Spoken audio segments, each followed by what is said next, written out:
નમસ્કાર બાળ મિત્રો, ફરી પાછા ધોરણ 4 નંદુ સાથે એક દિવસ. એટલે આપણે નંદુને પાછો બોલાવી લઈએ, બરાબર ને? આપણે પાઠમાં હવે આપણે છેલ્લે હાથીઓની વાત કરી હતી કે હાથીઓ એક દિવસમાં કેટલો ખોરાક ખાય, તો કે 100 કિલોગ્રામ જેટલો.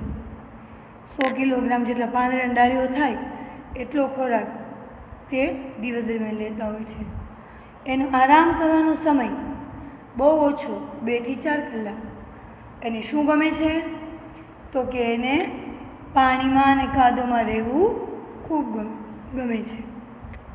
હવે એની જ નીચે પાના નંબર 18 પાઠ આપણો નંદુ સાથે એક દિવસ ત્રીજો, અને એમાં કેટલીક સવાલ જવાબ આપણને પૂછેલા છે એ પૂછતા જઈએ અને પાઠને આગળ સમજતા જઈએ.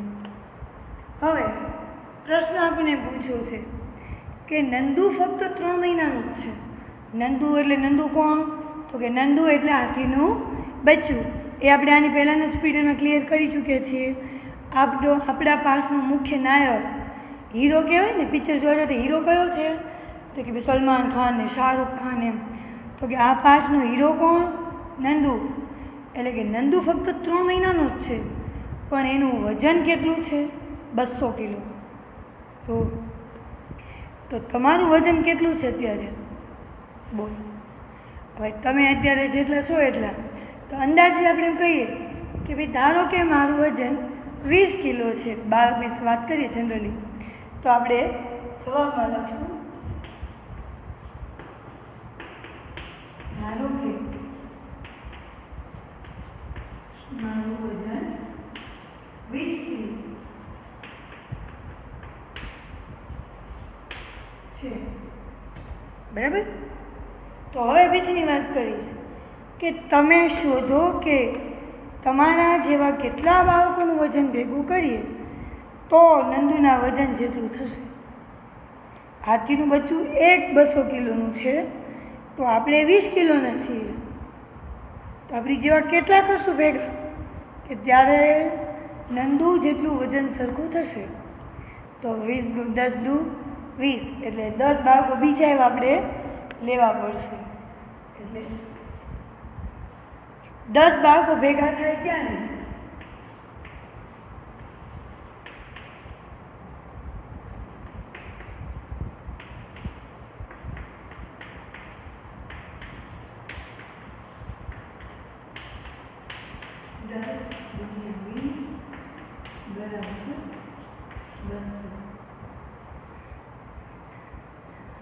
દસ બાળકો ભેગા થાય ત્યારે નંદુના વજન જેટલું વજન થશે.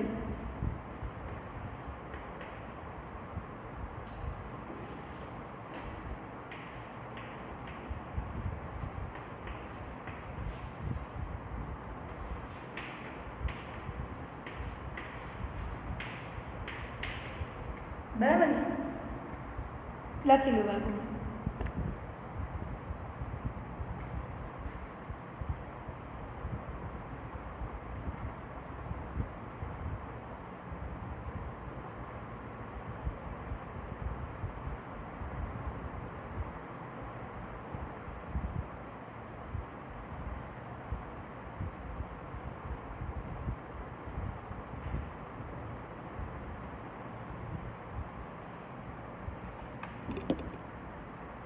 હવે જોઈએ આગળ રમત અને મજા. જો ચિત્ર જ કેટલું સરસ દેખાય જ આવે છે કે રમત રમાતી હોય એવું લાગે છે, બરાબર ને? નંદુએ તેમના ભાઈઓ અને બહેનો એકબીજાની પૂંછડીઓ ખેંચતા જોયા. આપણને મમ્મી દરિયાને એમ લઈ જતા હોય મેળામાં ને, તો આપણે આપણા ભાઈ બહેનોને કેવું કરીએ છીએ? ખેંચા તાણી શરૂ કરી દઈએ. તેણે વિચાર્યું સારું રહેશે કે હું તેમની નજીક ન જાઉં. એટલે નંદુએ શું વિચાર્યું કે આ બધા એકબીજાની પૂંછડીને સૂંઢને એવું ખેંચા કરે છે, એટલે એમાં જ સારું છે કે હું એની પાસે ન જાઉં. જો તેઓ મારી પર ચડે તો શું થાય? હું તો નાનો. એટલે કે જો હું એની પાસે જાઉં ને મારી પર ચડી જાય તો શું થાય? હું હજી નાનો છું. તે શાંતિથી તેની માતા પાસે ગયો અને ઊભો રહ્યો. એટલે એને જો આવા તોફાનમાં આપણે જવું નથી, કેમ કે હું તો નાનો છું. એટલે આપણે આમાં શું મોટા ભાઈ બહેન તો ફોન કરતા હોય ને ઘરમાં, ત્યારે નાના આઘા રહેજો એમ કહી દઈએ કે તને વાગી જશે ને તો તું ખમી નહીં આવ એમ. એટલે હું માતા પાસે જઈને ઊભો રહ્યો. માએ નંદુને ધીમેથી પાણી તરફ ધકેલ્યો. એટલે માને ન ગમ્યું. માએ એમ ધક્કો લગાડ્યો, જાણે કે તે કહેતી હોય કે પાણીમાં રમવા જા. એની ભાષામાં એણે ઈશારથી સમજાયું અને નંદુને સે ધક્કો માર્યો પાણી બાજુ. એટલે એવું કહેતી હોય કે જા બેટા તું પાણીમાં રમવા જા, એવું લાગ્યું. નંદુને પાણીમાં રમવું ખૂબ જ ગમે છે. નંદુને પાણીમાં રમવું ગમે જ છે. એટલે એની માએ ધક્કો માર્યો. તેના પિતરાઈ ભાઈઓ બહેનો પહેલેથી જ ત્યાં હતા. પિતરાઈ એટલે કાકા દાદાના જે ભાઈ બહેન હોય એ આપણા પિતરાઈ કહેવાય. એક માના દીકરા બહેન હોય તો એ સગા ભાઈ બહેન, પણ કાકાનો દીકરો દાદાનો દીકરો આપણો ભાઈ ખરો, પણ કેવો તો કે પિતરાઈ ભાઈ એમ. અહીંયા પિતરાઈ ભાઈ બહેન પહેલેથી જ ત્યાં હતા. હજુ એ ત્યાં પહોંચ્યો એ સખત પાણીનો ફુવારો તેના માથા પર પડ્યો. તે ભીનો થઈ ગયો. અરે તે તેના ધમાલિયા પિતરાઈનું કામ હતું. જો હજીની માને ધક્કો મારે પાણીમાં જાય એ પહેલાં તો એના મોઢા પર ત્યાં ફુવારો પડ્યો ને નંદુ આખો ભીંજાઈ ગયો પાણીથી. આ પણ ધમાલિયું કામ એના પિતરાઈ ભાઈનું જ કામ હતું. નંદુ પણ તેની સાથે રમતમાં જોડાયો. જો એટલે રમત ત્યારે રમત, પછી તો નંદુય જોડાયો. પલી જ ગયો તો ને નાવા જ જવાનું હતું. એટલે નંદુ પણ તેની સાથે જોડાયો. સૂર્યાસ્ત પછી ટોળું રહેઠાણ તરફ જવા લાગ્યું. ત્યાં પહોંચતા સુધીમાં નંદુ ખૂબ જ થાકી ગયો હતો. તે તેની માતાના આગળના પગ વચ્ચે ગોઠવાઈ ગયો અને તેનું દૂધ પીતા પીતા સૂઈ ગયો. એટલે ખાવાનું પાંદડાને બધું ખાઈ લીધું, પાણીમાં નાહીને મસ્તી ખૂબ કરી લીધી. અને જેવી સાંજ પડી, સૂર્યાસ્ત થયો એટલે ટોળું આખું હાથીનું જે ઝુંડ હતું એ તેના રહેઠાણ જ્યારે લોકો વાસ કરતા હોય એ જગ્યાએ પહોંચવા લાગ્યા. નંદુ પણ સાંજ સુધી પહોંચતા પહોંચતા ખૂબ થાકી ગયો હતો. તે તેની માતાના આગળના પગના ભાગે ગોઠવાઈને એની માતાનું દૂધ પીતા પીતા સૂઈ જાય છે. તમે નંદુ અને હાથીના ટોળા વિશે વાંચ્યું. સામાન્ય રીતે હાથીના ટોળામાં 10-12 આથણીઓ અને બચ્ચાઓ હોય છે. સૌથી ઘરડી હાથણી ટોળાના પ્રમુખ હોય છે. એટલે જેમ ટોળામાં સૌથી વધારે ઉંમરલાયક હાથણી હોય ને એ એનું પ્રમુખ. હાથી જ્યાં સુધી 14-15 વર્ષના ન થાય ત્યાં સુધી તે ટોળામાં જ રહે. 14-15 વર્ષનો સમયગાળો વટાવી જાય પછી તે એકલું રહેવાનું પસંદ કરે. ત્યાં સુધી જોજો હાથીઓ મોટા ભાગે ઝૂંડમાં જ જોવા મળે. હાથણીઓને એના બચ્ચા ખાસ કરીને વધારે ઝૂંડમાં જોવા મળે. પછી તે ટોળું છોડી દે છે. ક્યારે? તો કે 14 થી 15 વર્ષનો સમય એનો પૂરો થાય પછી, અને એકલા ફરે છે. નંદુ પણ એટલો મોટો થશે એટલે એનો જૂથ છોડીને એકલો રહેવા લાગશે.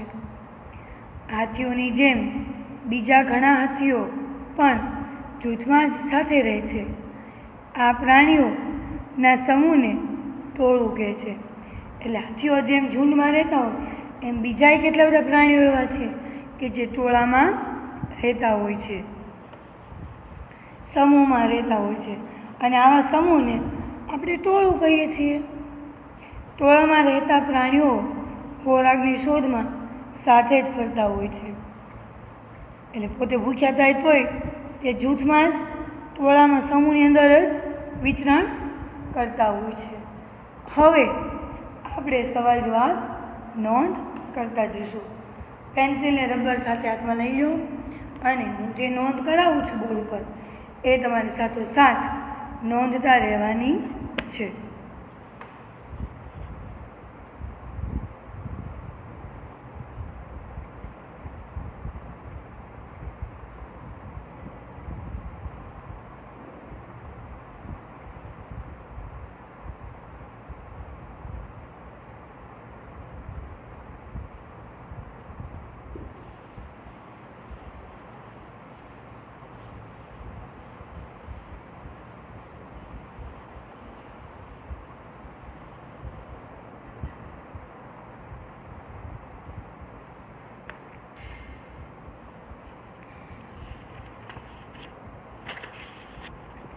પ્રશ્ન પહેલો, જો તમે નંદુ હો અને તમે ટોળામાં રહેતા હો તો તમે શું કરશો?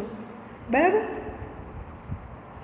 એનો જવાબ આપણે ઘણો મોટો છે એટલે નાના અક્ષરે લખશું.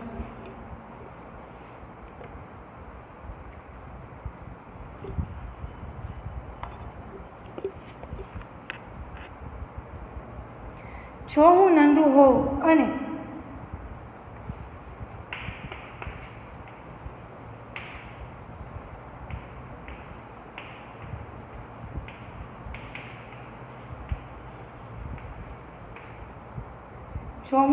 હોઉં અને ટોળામાં રહેતો હોઉં તો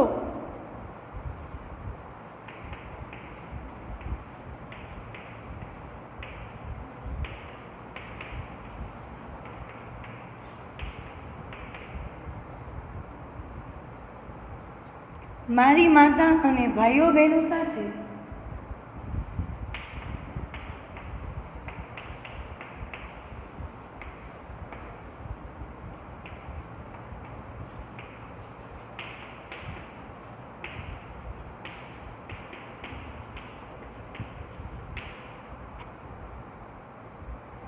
સવારે જંગલમાં જાઉં ત્યાં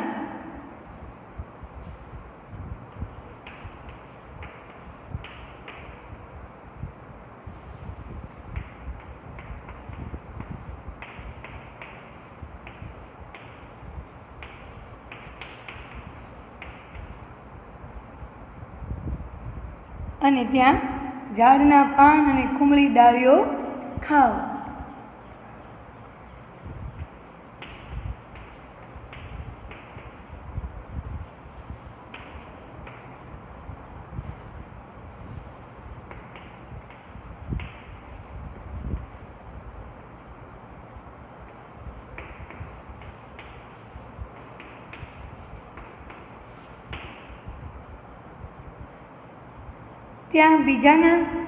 ત્યાં બીજા ટોળાના મારા મિત્રો સાથે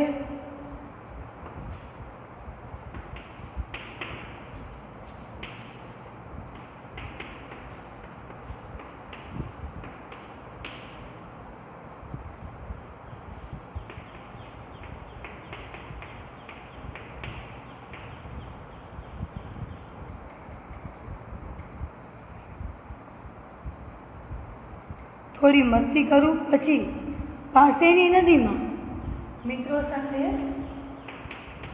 થોડી મસ્તી કરું અને પાસેની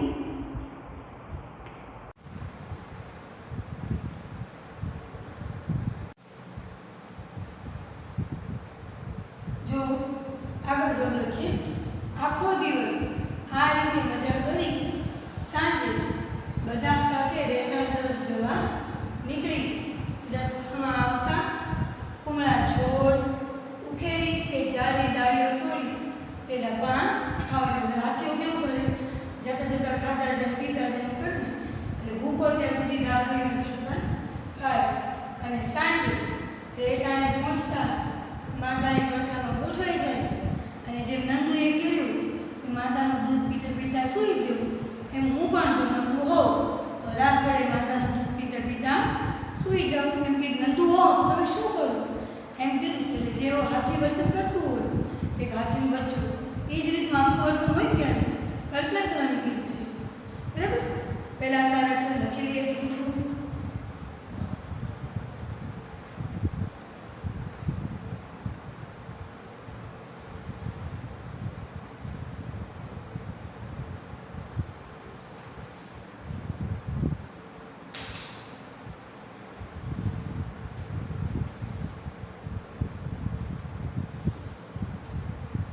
પછીનો પ્રશ્ન છે, હાથીના ટોળામાં સૌથી ઘરડી હાથને બધું નક્કી કરે છે. તમારા કુટુંબના નિર્ણયો કોણ લે છે? બોલો. હવે આનો જવાબ તો આપણે વ્યક્તિગત લખવો પડે. કોઈના ઘરમાં દાદીમાં લે, કોઈના ઘરમાં પપ્પા લે, તો કોઈના ઘરમાં દાદા લે, તો કોઈના ઘરમાં વડીલો જ ન હોય, બે જણા જ રહેતા હોય, તો એ પતિ જ લઈએ પોતે બધો નિર્ણય.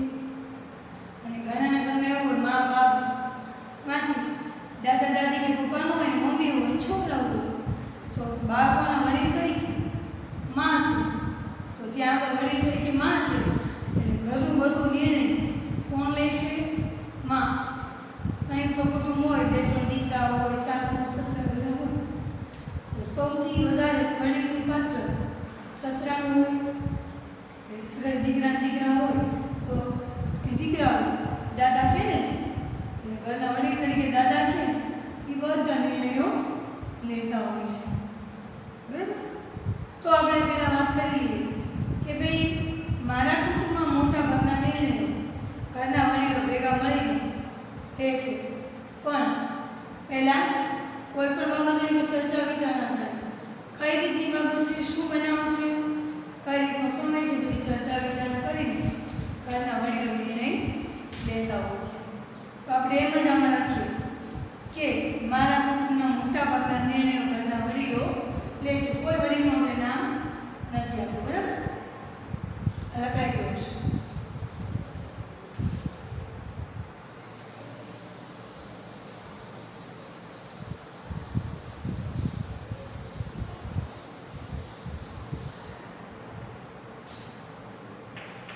પછીનો જવાબ લખીએ.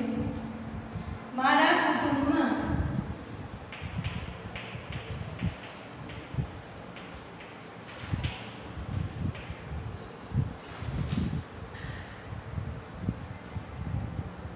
મોટા ભાગના નિર્ણયો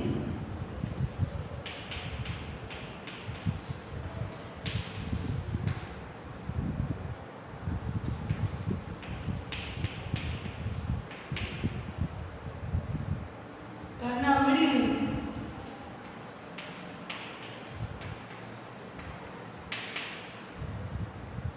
ભેગા મળીને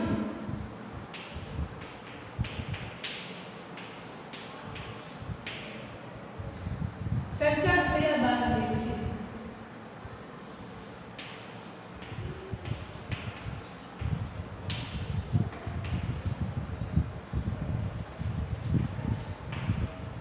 જો આમ જો નજરમાં થાય નથી, આમ જો તો ઘણું બધું છે કે નિર્ણય ઘરના વડીલ લે છે, પણ ચર્ચા પહેલા જોઈ લે. કેમ કે વડીલોને નવી જનરેશનમાં નવી કોઈ વસ્તુની માહિતી ન હોય તો પહેલાં એ જોશે, જાણશે, અને શું સારું અને શું ગેરલાભ એ બંને વસ્તુનો તફાવત પાડીને પછી પોતાનો નિર્ણય કહેશે. એટલે જ કીધું છે કે ભેગા મળીને ચર્ચા કર્યા બાદ તે નિર્ણય લે છે. બરાબર? હવે આગળ નંદુ તેને ગમતું જ કરે છે. જો તમે આખો દિવસ તમારા મિત્રો સાથે વિતાવો તો તમે શું કરશો? નંદુ આખો તેને ગમે એવું કરતો હોય તો તમને તમારા મિત્રો સાથે રહેવું બહુ ગમે, તો તમે તમારા મિત્રો સાથે આખો દિવસ શું કરશો? એ તો ભાઈ કેમ કેવું ના, પણ કોઈ આપણે પૂછ્યું છે એટલે લખવું પણ જરૂરી છે. બરાબર? તો લખી નાખીએ. હવે શું નહીં,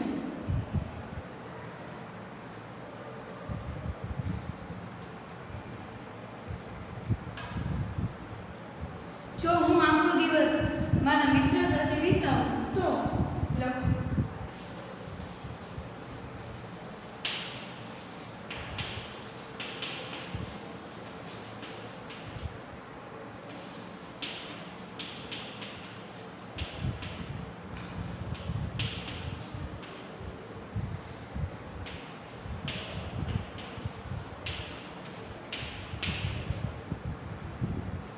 વિતાવું તો અમે નાચીશું, ગાઈશું અને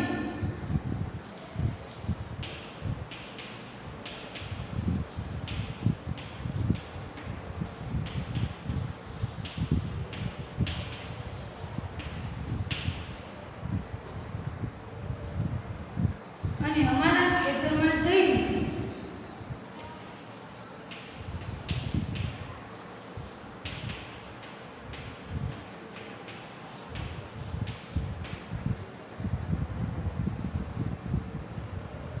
આંબલી પીપળીની રમત રમીશું.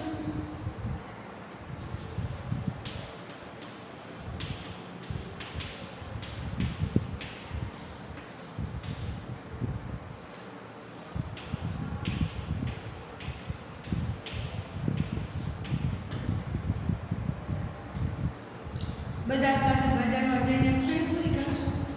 ભાવે?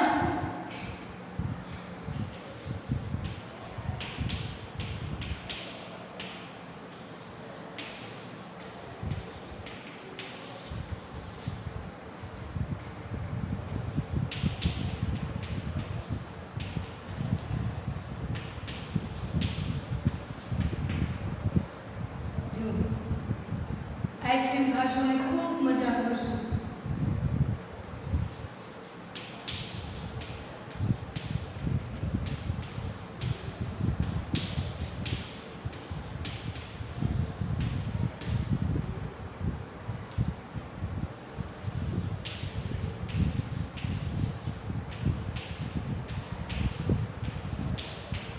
બરાબર? આ પહેલા નોંધ કરી લો સરસ.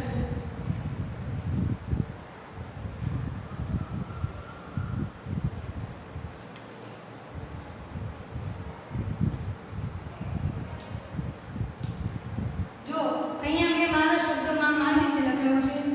આ સિવાય તમને તમારે બોલી બીજો લખતો હોય કે ભાઈ અમે આખો દિવસ મિત્ર હોઈએ તો કોઈ એમ કે અમે તો ક્રિકેટ રમશું, અમે તો એને મારા મામાના ઘરે લઈ જઈશું, તો કોઈ એમ કે અમે તો અટવાંડા રમશું ને જાજુ વાંચવા જઈશું, કંઈક નવી સ્થળે ફરવા લઈ જઈશું.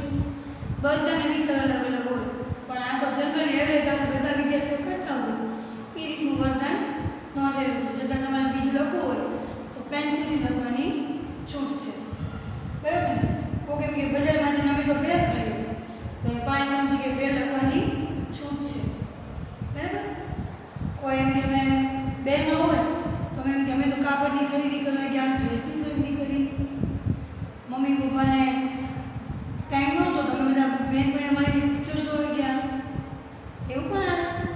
ટૂંકમાં તમે તમારા મિત્રો સાથે વિતાવેલો સમય કઈ રીતે વિતાવ્યો એ આપણે આમાં શબ્દો પ્રમાણે લખવાનું છે. બરાબર? આ દરેક સવાલ જવાબ વ્યવસ્થિત અક્ષર લખવાના છે. લેશનની અંદર પણ લેશન બુકમાં લખવાના છે. પાના નંબર 18ના અને પાના નંબર 20, 21 ઉપર આપેલા સવાલ જવાબ જ્યાં સુધી અહીંયા લખેલો છે એટલા તો બુકમાં અને પાઠ્યપુસ્તકમાં લખેલા હોવા જોઈએ. બરાબર છે? લખાઈ જાય એટલે આપણે આગળ વધીએ.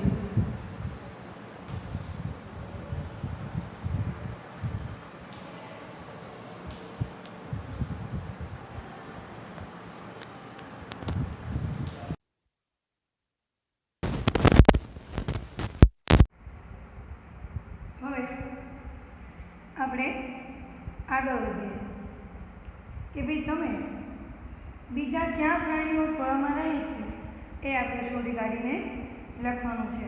એટલે જે જૂથમાં રહેતા પ્રાણીઓ હોય એ દરેકને આપણે જવાબ રૂપે નોંધ કરવાની છે. તો કયા કયા પ્રાણીઓ આવશે બાળકો? લખવાની સાથે સાથે થોડુંક વિચારને પણ આપણે સ્થાન આપીએ, એટલે કે આપણી બુદ્ધિ પ્રમાણે થોડુંક વિચારીએ. તો કે ભાઈ જો વાંદરા, હરણ, ઝીબ્રા આ બધા જંગલી પ્રાણીઓ, જંગલી ભેંસો, જંગલી કૂતરા આ બધાઓ છે, બધા જે પ્રાણીઓ છે એ બધા મોટા ભાગે તમે જોજો જૂથમાં રહેતા હોય છે. તો ચાલો આપણે લખી લઈએ. બરાબર? વાંદરા, હરણ,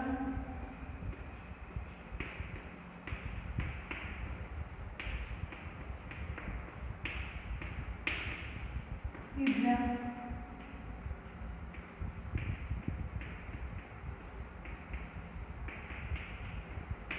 જંગલી ભેંસ, જંગલી કૂતરાઓ,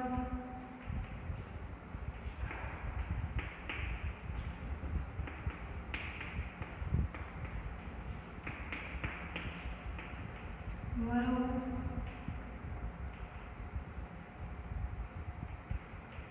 સમડી, રીંછ, જંગલી ગધેડા, જો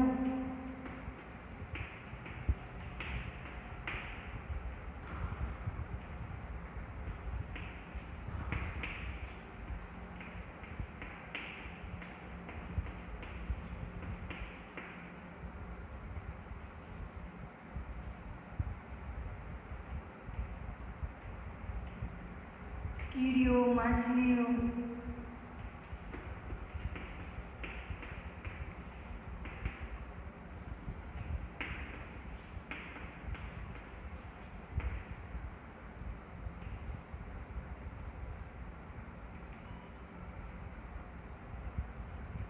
સ્પીડ, પેંગ્વિન,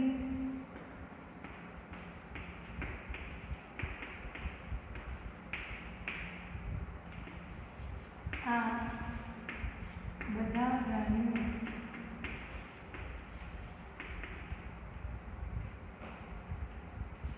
ટોળામાં રહે છે.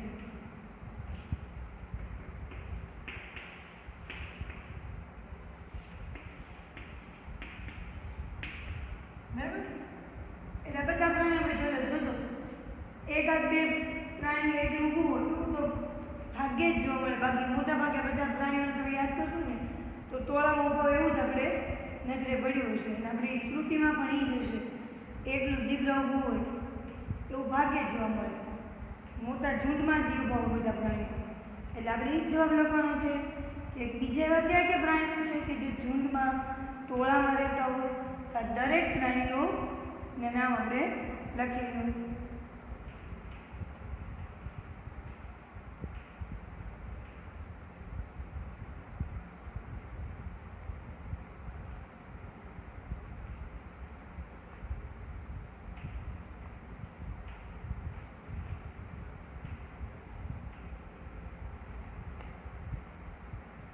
પછીનો પ્રશ્ન છે, આ લખતા જાઓ હું વાત કરતી જાઉં તમને.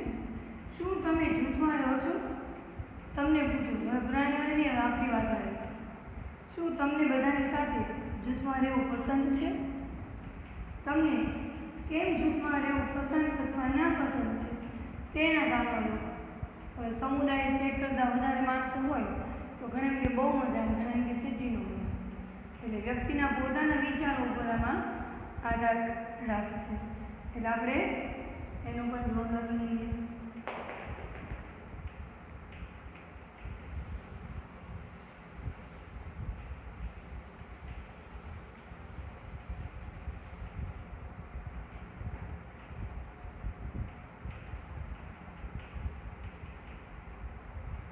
મને કેમ પસંદ છે ને મને કેમ પસંદ નથી.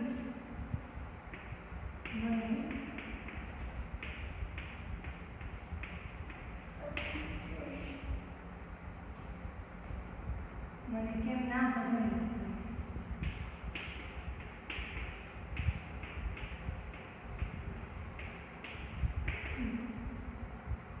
તો એક એક બે મુદ્દા લેતા જઈએ. જૂથમાં રહેવાથી સુરક્ષા મળે છે. જો સમૂહમાં હોય ને આપણે એકલા આવી જતા ને તો કોઈક આપણે ઉપાડી જાય, વાગી જાય, પડ્યા હોય શું જાય. પણ અહીંયા જૂથમાં હોય તો તકલીફ જ ન થાય. તો એકબીજા તરત સાચવી લેતા હોય છે. એટલે પહેલો મુદ્દો, જૂથમાં રહેવાથી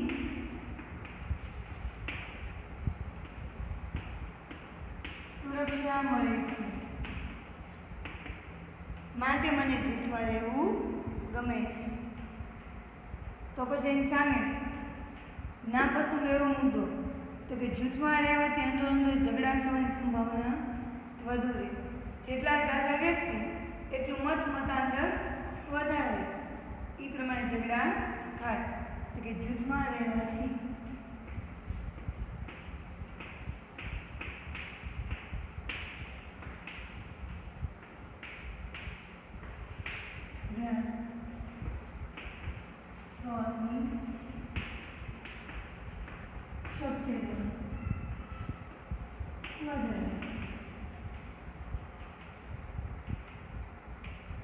તો પછી એનો પાછો પસંદગીનું કારણ જૂથમાં રહેવાથી એકબીજાને હૂંફ મળે છે. જો બહુ સરસ વાત છે.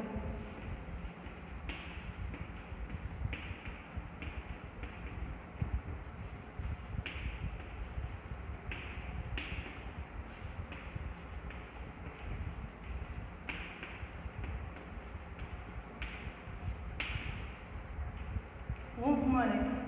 કોઈ અઘરું કામ હોય તો કોઈ અઘરો કટોકટીનો સમય હોય અને જો આપણે સમૂહમાં હોય તો એકબીજાને આપણે કેવો દિલાસો આપીએ, સાંત્વના આપીએ, કાંઈ વાંધો નહીં, ચિંતા કરવા થઈ જશે, મદદ કરવા માંગે. એટલે હૂંફ લે, ના ના હું જાતા નહીં બસ. એટલે જૂથમાં હોય તો એવો ફાયદો નથી. એકલા હોય તો હું જાય તો કોણ આપણને સાંત્વના આપે, બરાબર ને. પછી આમ બીજું એનું કારણ લખી લઈએ કે જૂથમાં રહેવાથી વ્યર્થ વાતો કરવાનું સમયની બરબાદી થાય. જો જેમ ઓફ મળે ને સામે એવું છે કે જાજા જણ જાજી વાત કરે.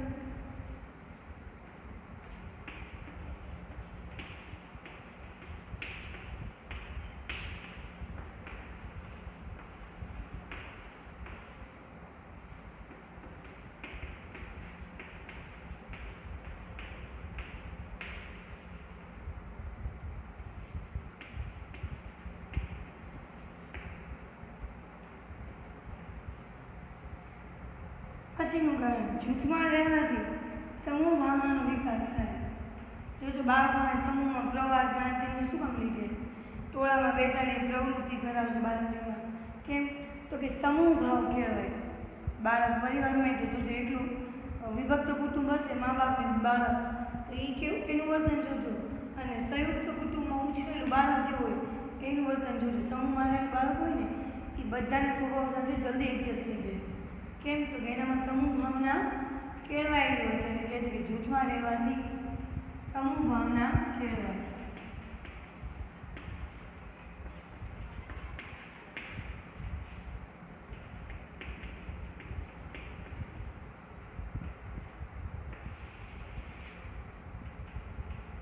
સામેનો મુદ્દો આપણે જોતા છીએ આજે કામ કરનાર વ્યક્તિના કામનું ભારણ વધે. જો જાજા જણ હોય એટલે જે વ્યક્તિ કરે છે એની ઉપર દરેકનું કામનું ભારણ વધે ને, એટલે કામનું ભારણ.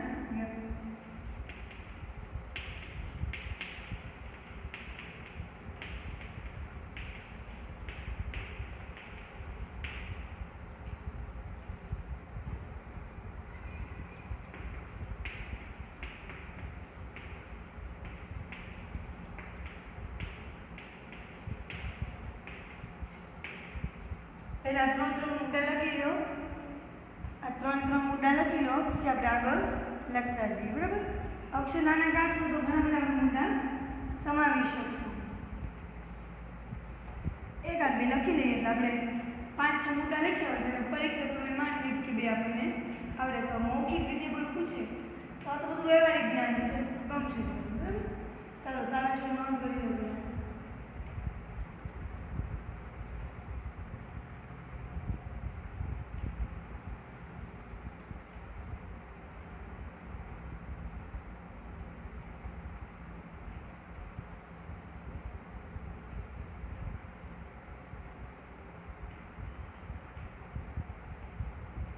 ઉપરના મુદ્દા આપણે પૂછતા જઈએ.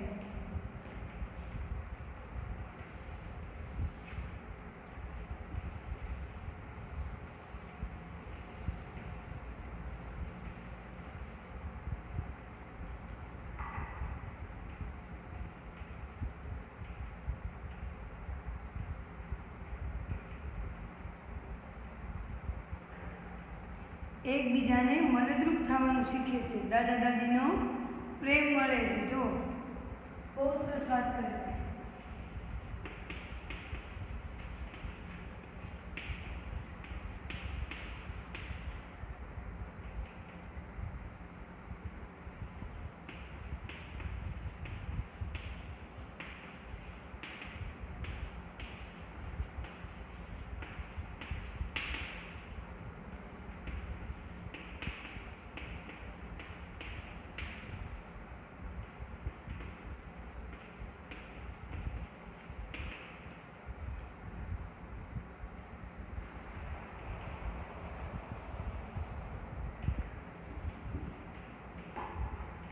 તો સામેની બાજુ આપણે જોઈ લઈએ.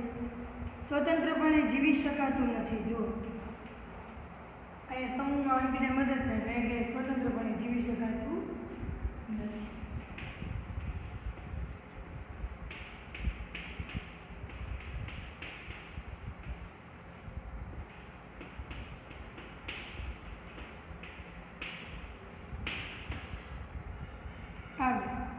એને બીજો લઈએ. ઘરમાં સંકળામણનો અનુભવ થાય, છૂટથી રહી શકાતું નથી.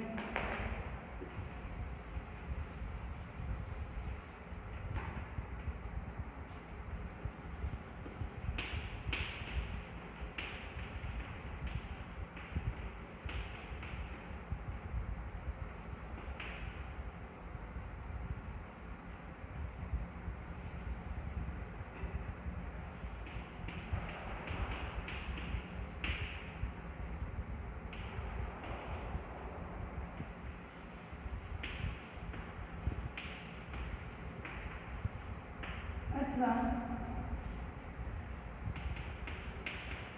મોકલાશ ન મળે.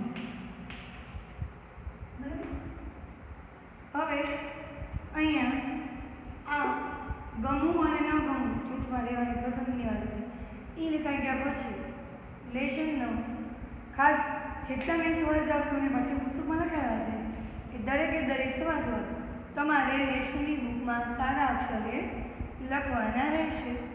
બરાબર.